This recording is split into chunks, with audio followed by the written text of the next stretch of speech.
আমার কাছে মনে হয় এটা একটা নাটক। একেবারে খোলাসা করে বলি, এটা একটা নাটক মনে হয়। আমাদের দেশে অনেক ধরনের নাটক হয়, দেখবেন যে জিনিসটা নিয়ে টানাহাজটা বেশি হয় ওটা মানুষের অবচেতন মনের মধ্যে ঢুকে যায়। তো শাপলাটাকে এমনভাবে ঢুকানো হচ্ছে যে এইদিকে শাপলা, ওইদিকে শাপলা, চারিদিকে শাপলা, টেলিভিশন খুললে শাপলা। আরে ভাই কী অবস্থা!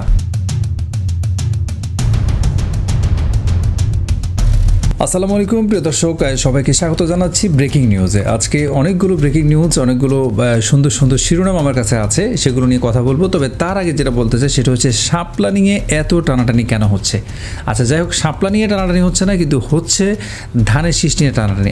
বিএনপির প্রতীক হচ্ছে ধানের শীষ, সেই ধানের শীষ নিয়ে কেন টানাটানি, এটা নিয়ে প্রশ্ন করেছেন মির্জা ফখরুল ইসলাম আলমগীর। আসলে ঘটনাটা কি, কে টানাটানি করলো সেটা অবশ্য উনি বলেন নাই, কিন্তু উনি বলেছে তোমাদের মার্কাতে বাধা দিই, তোমাদের মার্কাতে বাধা দিইনি, তাহলে অযথা ধানের শীষ নিয়ে কেন তোমরা টানাটানি করছো।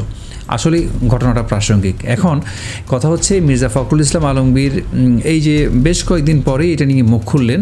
একটু খোলাসা করে বলি যে প্রতীক হিসাবে শাপলা না দিলে ধানের শীষ বাদ দেওয়ার যে দাবি তুলেছে তরুণদের দল জাতীয় নাগরিক পার্টি, তা নিয়ে মুখ খুলেছেন বিএনপির মহাসচিব মির্জা ফখরুল ইসলাম আলমগীর। এই হচ্ছে আসল ঘটনাটা। এখন প্রতীক হিসাবে শাপলা নিয়ে যে আসলে সত্য কথা, ধানের শীষ নিয়ে আমার মনে হয় এখানে টানাটানিটা না আনাই ভালো। তবে কেন আনলেন এই কারণে, বাংলাদেশের জাতীয় যে প্রতীক সেখানে ধানের শীষ রয়েছে, সেখানে শাপলা রয়েছে।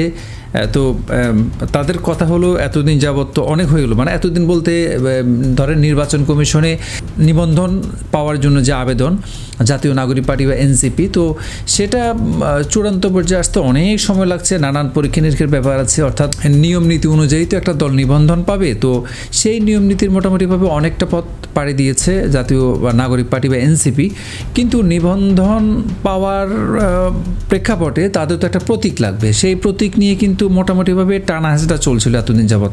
নির্বাচন কমিশনার এক একজন এক এক রকম বক্তব্য দিচ্ছেন, অনেকগুলো কারণ এর মধ্যে। তারা মাঝে মধ্যে এমনও হয়েছে যে তারা বলছেন যে কোনো ধরনের কোনো কারণ এখানে শো করা হবে না, কেন দেওয়া হবে না এগুলোর কোনো কারণ ব্যাখ্যা করা হবে না, একদম স্পষ্টভাবে কয়েকজন নির্বাচন কমিশনার এই কথাগুলো বলেছে। এনসিপিকে শাপলা দিলে কি সমস্যা হইতো, এটা একটা পয়েন্ট। অনেকে প্রশ্নটা করেন যে আসলে শাপলা দিলে কি হইতো, এনসিপি কি শাপলা প্রতীক পাইলে কি ক্ষমতা চলে আসতো, বাংলাদেশের সরকার গঠন করে ফেলতো? বিষয়টা এমন না। আমার কাছে মনে হয় এটা একটা নাটক।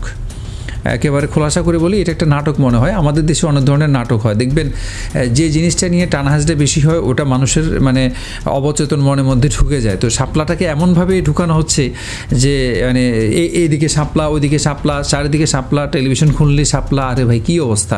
শাপলার জায়গায় অন্য কিছু হইতে পারতো, দিয়ে দেন একটা যে ভাই এটা তোমাদেরকে দেওয়া হলো না, শাপলা প্রতীক দেওয়া হবে না, তো কী দেওয়া হবে? ওই কী জানি উল্টাপাল্টা কিছু প্রতীকের নাম উল্লেখ করছে। এখন এগুলো আসলে আমার কাছে মনে হয় যে মোস্তফা সরোয়ার ফারুকী একটা সিনেমা করছিলেন হুমায়ুন আহমেদের জীবনের কিছু অংশ নিয়ে, ডুব সিনেমা। তো এই সিনেমাটাকে হিট করার জন্য মোস্তফা সরোয়ার ফারুকী বেশ কিছু মিডিয়াতে এটা নিয়ে একটু চাওর খবর দিয়ে দিলেন, এতে করে সিনেমাটা শেষ পর্যন্ত নিষিদ্ধ হয়, এই হয় সে হয়, লাস্টে এটা কিন্তু রিলিজও হয় এবং এটা হিটও হয়। তো এখন শাপলা প্রতীকটাকে এমন একটা অবস্থা নিয়ে আসছে যে দেব না টানাহাজটা চলতেছে কার সাথে? নির্বাচন কমিশনার আর হচ্ছে আপনার এই এনসিপির সাথে। তো বেশ কয়েকবার কিন্তু ধমকাইছে কারা, আপনার সাজিস আলম, নাসিরউদ্দিন পাটোয়ারি, নাহিদ ইসলাম। শাপলা প্রতীক না দিলে কিন্তু নানান ধরনের ধমক তারা দিয়েছে।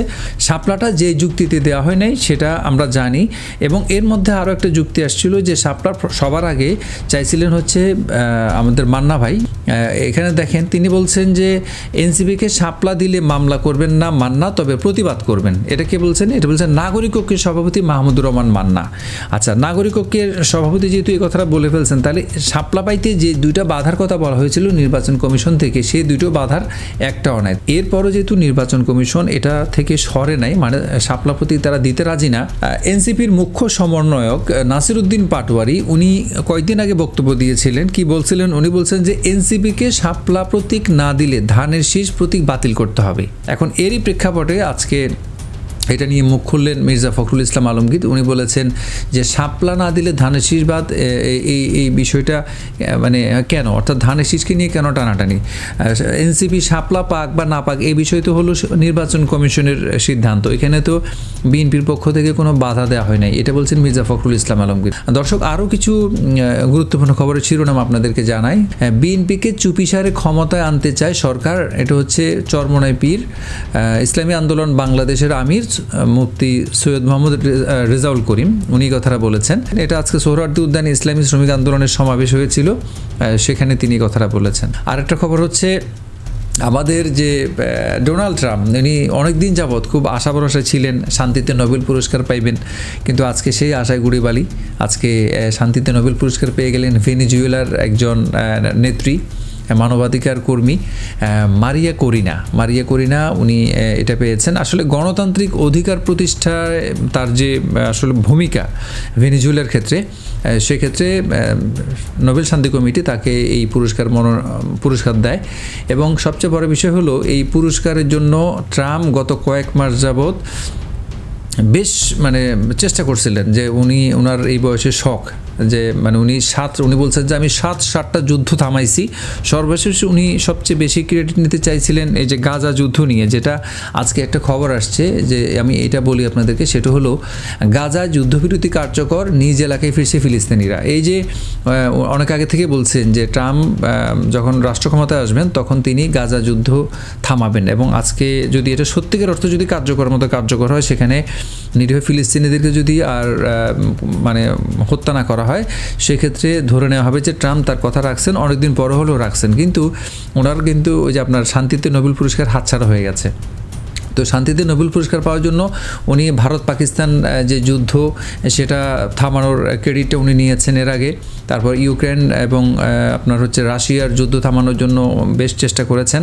তারপর হচ্ছে পাকিস্তানের সেনাপ্রধান আসিম মুনির তার সমর্থন নিয়েছেন, এবং আরও কয়েকটা দেশের সমর্থন নিয়েছেন যাতে করে তিনি শান্তিতে নোবেল পুরস্কার পান, কিন্তু শেষ পর্যন্ত এটা হয় নাই। পরবর্তী যে নোবেল শান্তি পুরস্কার, সেক্ষেত্রে হয়তো পেয়েও যেতে পারেন, বলা যায় না।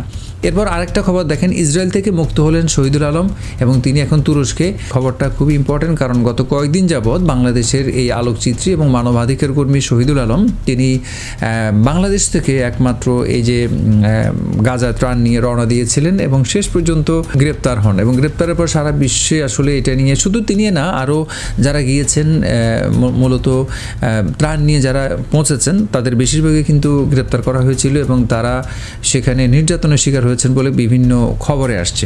তিনি গ্রেপ্তারের পরই দাবি উঠেছিল সরকারিভাবে, আমাদের বিএনপি থেকে শুরু করে বিভিন্ন রাজনৈতিক দল, বিভিন্ন ব্যক্তিরা কিন্তু সরকারকে দাবি করেছেন যে বাংলাদেশের এই যে শহীদুল আলমের ব্যাপারটা যেন সরাসরি ডিল করা হয়। এবং বলা যায় যে এক্ষেত্রে বাংলাদেশ সফল হয়েছে।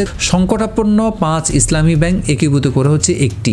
5টা ইসলামী ব্যাংকের সংকট যে অবস্থা, আসলে অনেকগুলো ব্যাংকের সংকটের কথা আমরা জানি, এর মধ্যে 5টা ইসলামী ব্যাংকের কথা স্পেসিফিক এখানে বলা হয়েছে।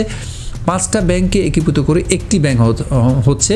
সেই একটি ব্যাংকের নাম দুইটা তারা প্রস্তাব করেছে, একটা হচ্ছে ইউনাইটেড ইসলামিক ব্যাংক এবং আরেকটা হচ্ছে সম্মিলিত ইসলামিক ব্যাংক। এখন যেটা পছন্দ হয় সেই অনুযায়ী হয়তো একটা নাম নির্ধারণ করে সেই 5টা ব্যাংকে একীভূত করা হবে। তো সেই 5টা ব্যাংক কোনটা সেটা আপনারা সম্ভবত জানেন, তারপর বলে দিই। সেগুলো হচ্ছে ফার্স্ট সিকিউরিটি ইসলামী ব্যাংক, গ্লোবাল ইসলামী bank, union bank, Exim bank এবং সোশ্যাল ইসলামী ব্যাংক। আইসিবি ব্যাংক এই তালিকায় থাকলেও শেয়ার মালিকানা বিষয়ে উচ্চ আদালতে একটা মামলা চলমান থাকার কারণে সেটাকে এই প্রক্রিয়ার বাইরে রাখা হয়েছে। সর্বশেষ যদি আরেকটা খবর আছে, শিক্ষাবিদ সৈয়দ মঞ্জুরুল ইসলাম, উনি আজকে মারা গেছেন।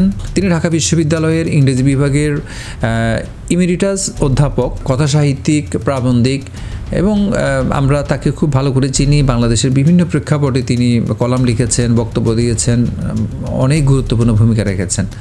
তো মহান আল্লাহ তাকে ক্ষমা করুক। তো যাই হোক, ব্রেকিং নিউজ এখানে শেষ করব। অনেকগুলো গুরুত্বপূর্ণ খবর নিয়ে আলোচনা করলাম। কেমন লাগলো জানাবেন। সবাই ভালো থাকেন, সুস্থ থাকবেন। আল্লাহ হাফেজ।